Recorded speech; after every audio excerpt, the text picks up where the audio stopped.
Hello साथियों, इस video में 10th क्लास का चैप्टर नंबर 1 का 5वां वीडियो है। आपने पिछले भाग के वीडियो में पढ़ा है विस्थापन अभिक्रिया, द्विविस्थापन अभिक्रिया, अवक्षेपण अभिक्रिया और उदासीनीकरण अभिक्रिया। ये सारे अभिक्रियाएं आपने पिछले भाग के वीडियो में पढ़ा है। अगर आपने वीडियो नहीं देखा है तो डिस्क्रिप्शन में लिंक दिया गया है, आप ज़रूर देख लीजिएगा, क्योंकि इस चैप्टर का ये लास्ट जो है भाग है। इसके बाद जो वीडियो आने वाला है वो ऑब्जेक्टिव टाइप का वीडियो आने वाला है। ठीक है, तो आज का वीडियो शुरू करते हैं। जो टॉपिक है उपचयन यानी ऑक्सीडेशन। ठीक है, अब उपचयन क्या होता है, ऑक्सीडेशन क्या होता है, ये जानते हैं। देखिए सीधी सी बात है, अगर कोई अभिक्रिया हो रहा है तो अभिक्रिया में जो अभिकारक है, अगर अभिकारक में ऑक्सीजन जुड़ता है, ठीक है, ऑक्सीजन जुड़ता है या फिर हाइड्रोजन बाहर निकलता है या फिर उसका ह्रास होता है या कमी होता है, तो इस तरह के जो अभिक्रियाएं होती है उसको उपचयन अभिक्रिया कहते हैं। ठीक है, क्या है, चलो इसको अच्छे से समझते हैं। जब किसी पदार्थ में, है ना, जब किसी पदार्थ में ऑक्सीजन की वृद्धि होती है, यानी कि ऑक्सीजन कब वृद्धि होगा, जब जुड़ेगा। ठीक है, तो ऑक्सीजन की वृद्धि होती है, या जब किसी पदार्थ में हाइड्रोजन का ह्रास होता है, यानी ह्रास का मतलब कमी, यानी कि बाहर निकलता है, ऑक्सीजन जुड़ता है और हाइड्रोजन बाहर निकलता है। ठीक है, ये दो बातें हैं। तीसरी बात क्या है कि किसी पदार्थ में ऑक्सीजन की वृद्धि अथवा हाइड्रोजन का ह्रास होता है, अथवा हम कह सकते हैं दोनों में से कोई भी हो रहा हो, चाहे हाइड्रोजन का ह्रास हो रहा हो या फिर ऑक्सीजन की वृद्धि हो रहा हो। तो इस स्थिति में हम इस तरह के जो अभिक्रिया होंगे उसको ऑक्सीकरण अभिक्रिया कहेंगे। कुछ एग्जाम्पल के साथ हम लोग समझ लेते हैं। देखिए यहाँ पर कि कार्बन जो है ऑक्सीजन से अभिक्रिया किया और आप देख रहे हैं कि कार्बन डाइऑक्साइड बना लिया, यानी कि कार्बन में क्या हो रहा है, ऑक्सीजन की वृद्धि हो रही है। कार्बन में ऑक्सीजन जुड़ रहा है, इसीलिए हम कह सकते हैं कि कार्बन का यहाँ पर क्या हो रहा है, उपचयन हो रहा है, यानी कि ऑक्सीडेशन हो रहा है। चलिए एक और एग्जांपल के साथ चलते हैं। देखिए यहाँ क्या हो रहा है, कॉपर में यहाँ पे देखेंगे कि कॉपर जो है ऑक्सीजन से अभिक्रिया कर रहा है और क्या बना रहा है, कॉपर ऑक्साइड। ठीक है, इसको संतुलित कर देते हैं, संतुलित नहीं है, ठीक ना। तो कॉपर में ऑक्सीजन जुड़ गया तो कॉपर ऑक्साइड बना दिया, जिससे कि पता चल रहा है कि कॉपर का यहाँ पे क्या हो रहा है, ऑक्सीकरण हो रहा है, क्योंकि कॉपर में ऑक्सीजन की वृद्धि हो रही है। ठीक है, तो ये उपचयन अभिक्रिया है। अगला जो आपका पॉइंट है अपचयन अभिक्रिया, उसमें ऊ था, इसमें अ है, जिसको हम लोग इंग्लिश में बोलते हैं रिडक्शन। क्या बोलते हैं, रिडक्शन। ठीक ना, रिडक्शन रिएक्शन या अपचयन अभिक्रिया। भाई ये इसमें होता क्या है, तो यहाँ पे जानते हैं कि होता क्या है, पहले समझते हैं। जस्ट अपोजिट, उपचयन का जस्ट अपोजिट। इसमें क्या होगा, सबसे पहले समझते हैं। इसमें जो है आपका, देखिए यहाँ पर हाइड्रोजन का, इसमें क्या होगा, हाइड्रोजन बढ़ेगा और ऑक्सीजन घटेगा, मतलब कि हाइड्रोजन की वृद्धि होगी और ऑक्सीजन की कमी होगी इस अभिक्रिया में। ठीक ना, तो यहाँ पे हम लोग चलते हैं, बारी बारी से समझते हैं कि होता क्या है। ठीक है, दो चीज़ें हैं यहाँ पे, समझते हैं। नंबर 1, जब किसी पदार्थ में ऑक्सीजन का ह्रास होता है, क्या होता है, ऑक्सीजन का ह्रास होता है, यानी कि ऑक्सीजन की कमी होती है। ठीक है, या फिर जब किसी पदार्थ में हाइड्रोजन की वृद्धि होती है, यानी कि हाइड्रोजन क्या होता है, जुड़ता है, जस्ट अपोजिट है, उल्टा। ठीक ना, यानी किसी पदार्थ में अगर ऑक्सीजन की हानि होती है या जब किसी पदार्थ में हाइड्रोजन की वृद्धि होती है, तो इस तरह की जो अभिक्रियाएं होती है उसको हम लोग कहेंगे अपचयन अभिक्रिया या रिडक्शन कहेंगे। ठीक है, अब यहाँ कुछ एग्जाम्पल के साथ समझ लेते हैं। देखिए आपके पास यहाँ देखने को मिल रहा है कि आपके पास कॉपर ऑक्साइड है और हाइड्रोजन से अभिक्रिया करवा लिए, है ना। तो अभिक्रिया करवाने के बाद क्या हुआ, कॉपर बन गया और यहाँ पे जल बन रहा है। यहाँ पे आपको देखने को मिल रहा है कि कॉपर में ऑक्सीजन पहले से था मौजूद, अब जो है कॉपर मौजूद नहीं है, मतलब कि कॉपर से ऑक्सीजन क्या हो गया, हट गया, यानी कि कमी हो गया। तो यहाँ पे आपको देखने को मिलेगा कॉपर ऑक्सीजन में, कॉपर का यहाँ क्या हुआ, रिडक्शन हुआ। क्या हुआ, रिडक्शन, जिसको बोलते हैं अपचयन अभिक्रिया। ठीक ना, अपचयन अभिक्रिया। ठीक, अब यहाँ पे देखिए कि हाइड्रोजन में यहाँ क्या हो रहा है, हाइड्रोजन पहले था, उसके बाद आप देखिए कि हाइड्रोजन में ऑक्सीजन जुड़ गया। ठीक, तो यहाँ पर आपको देखने को मिलेगा कि भाई हाइड्रोजन का यहाँ ऑक्सीकरण हो रहा है, तो दोनों रिएक्शन इसमें ही है। तो यहाँ कॉपर में देखेंगे कि कॉपर का क्या हो रहा है, यहाँ पे रिडक्शन हो रहा है। चलिए अब कुछ जो है आगे का टॉपिक लेकर चलते हैं। अगला जो पॉइंट है रेडॉक्स रिएक्शन। भाई होता क्या है यहाँ पे समझते हैं। हम लोग तो दो चीज़ पढ़े, हम लोग पढ़े कि ठीक है ऑक्सीडेशन पढ़ लिए, है ना, क्या पढ़े, ऑक्सीडेशन, और एक पढ़ लिए रिडक्शन, दो चीज़ें पढ़ लिए। ठीक है, यहाँ पर आप देखेंगे कि भाई आपके सामने एक शब्द आ रहा है रेडॉक्स। क्या आ रहा है, रेडॉक्स आ रहा है, देखिए एकदम रेडॉक्स आ रहा है। तो यहाँ पे आपको देखने को मिल रहा है कि रेड, है ना, क्या मिल रहा है, रेड और ऑक्स। तो ऑक्स जो है यहाँ पे आप देखेंगे कि ऑक्सीडेशन से है, ऑक्सीडेशन से लिया गया है ऑक्स, और जो ये रेड है वो रेड है जो कि रिडक्शन से लिया गया है, मतलब कि रेडॉक्स नाम दे दिया गया है दोनों मिला करके। तो होगा क्या, सीधी सी बात है, होता क्या है कि ऐसा अभिक्रिया जिसमें ऑक्सीडेशन भी हो रहा हो और रिडक्शन दोनों साथ में हो रहा हो, है ना, रिडक्शन भी और ऑक्सीडेशन भी, तो दोनों मिला करके अगर हम कह सकते हैं तो रेडॉक्स रिएक्शन कह सकते हैं कि ऐसी अभिक्रिया जिसमें ऑक्सीडेशन और रिडक्शन दोनों होता हो, तो इस तरह की अभिक्रिया को रेडॉक्स अभिक्रिया कह सकते हैं, ठीक है ना, कहेंगे, बिल्कुल कहेंगे कि वे केमिकल रिएक्शन यानी कि वे रासायनिक अभिक्रिया जिनमें ऑक्सीडेशन तथा रिडक्शन साथ साथ होते हैं। क्या बात है, यानी कि ऑक्सीडेशन और रिडक्शन दोनों साथ साथ होते हैं।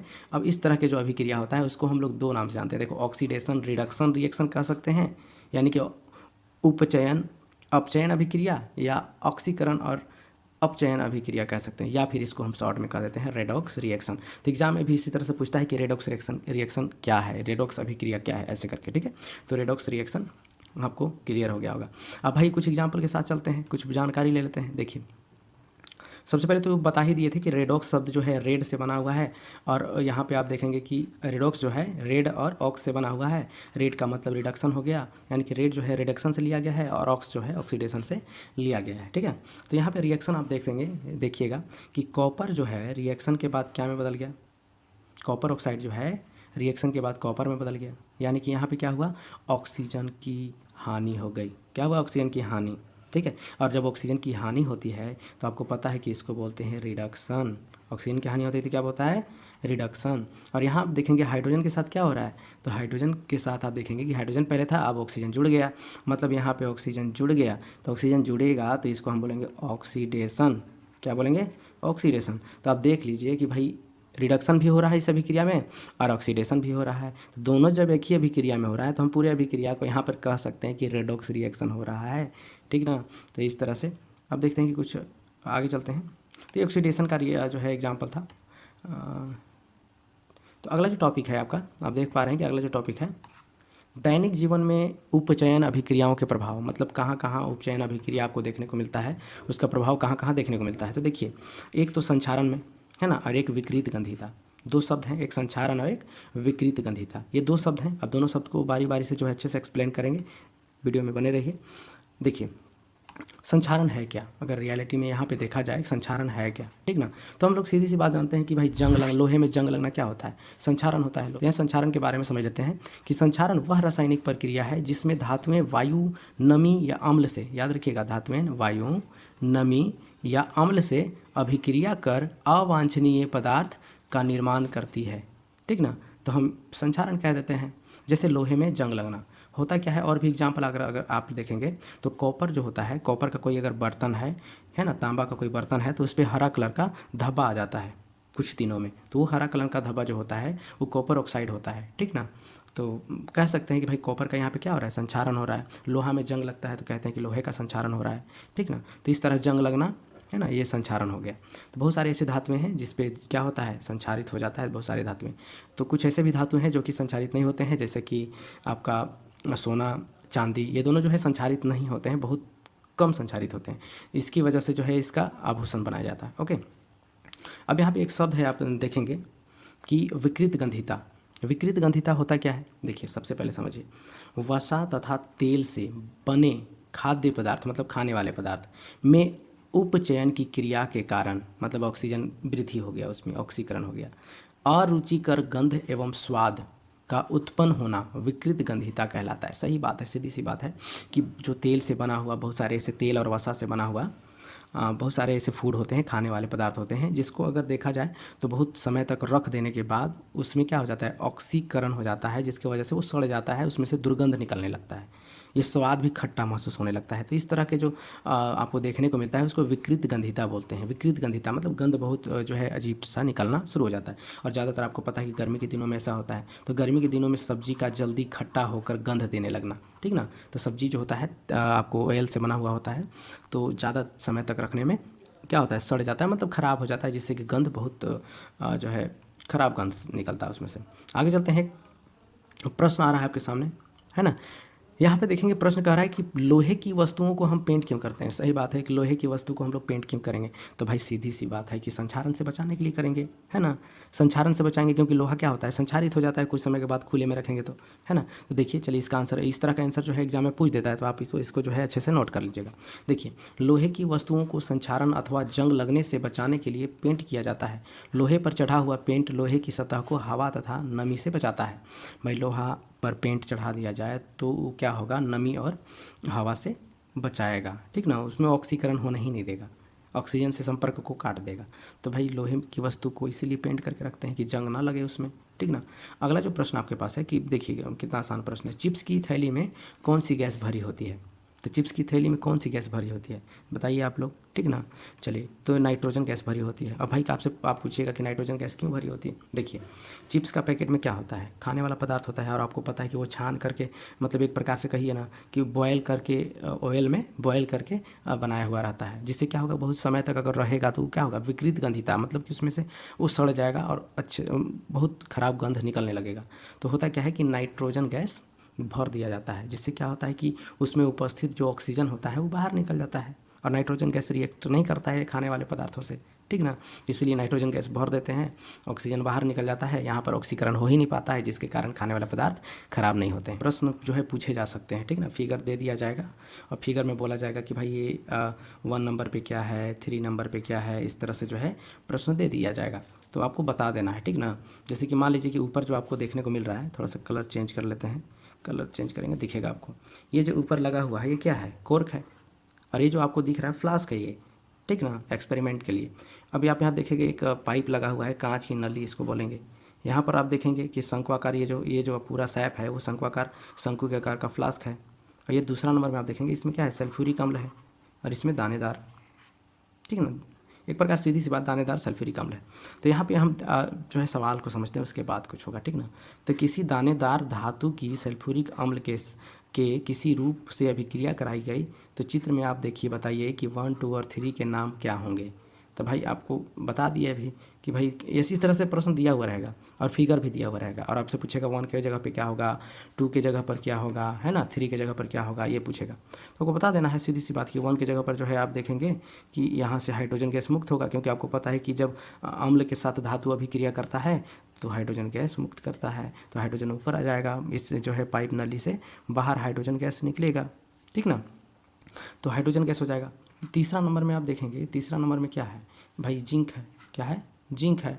और जो दूसरा नंबर में आप देखेंगे ये है आपका तनु सल्फ्यूरिक अम्ल, जो लिक्विड फॉर्म में है, ठीक ना, यस। तो ये इस तरह से प्रश्न पूछा जा सकता है।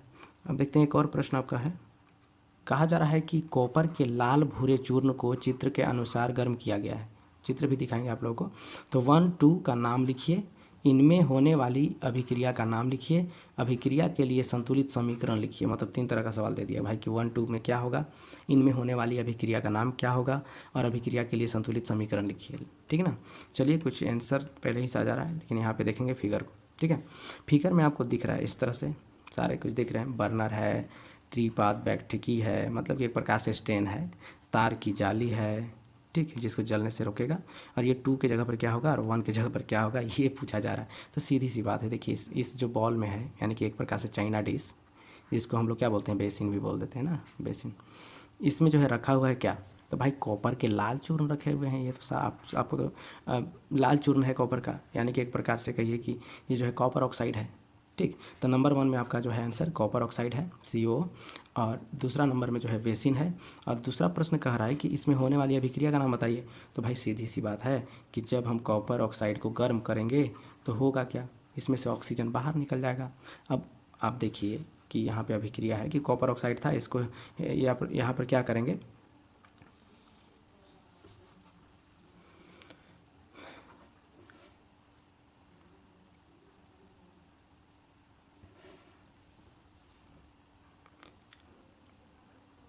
ये जो अभिक्रिया आपको देखने को मिला है, ये अभिक्रिया थोड़ा सा मिस्टेक है, ठीक ना, इसको हम सही करते हैं, ओके ना।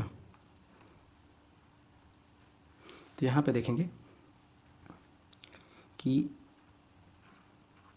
कॉपर ऑक्साइड है, और कॉपर ऑक्साइड जो है आपका, इसको हम गर्म करेंगे, ठीक ना। और गर्म करेंगे तो क्या होगा, कॉपर अलग हो जाएगा और प्लस में ऑक्सीजन अलग हो जाएगा, ठीक ना। इस तरह से। अब इसको संतुलित कर देंगे, 2 यहाँ बैठा देंगे, 2 यहाँ बैठा देंगे, ये संतुलित हो गया। तो इस तरह का जो है अभिक्रिया होगा। ये कौन सा अभिक्रिया है? जब ऑक्सीजन का ह्रास होता है तो भाई रिडक्शन है, सीधी सी बात है।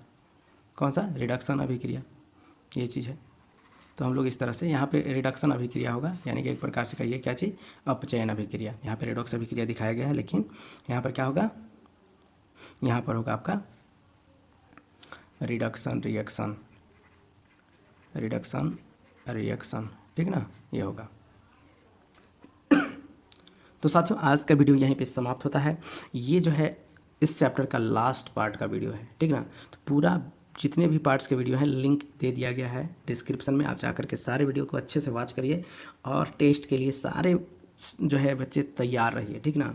टेस्ट एकदम जल्द ही होने वाला है, ऑनलाइन भी टेस्ट ले सकते हैं। चैनल को ज़रूर सब्सक्राइब कर लीजिए, ठीक ना।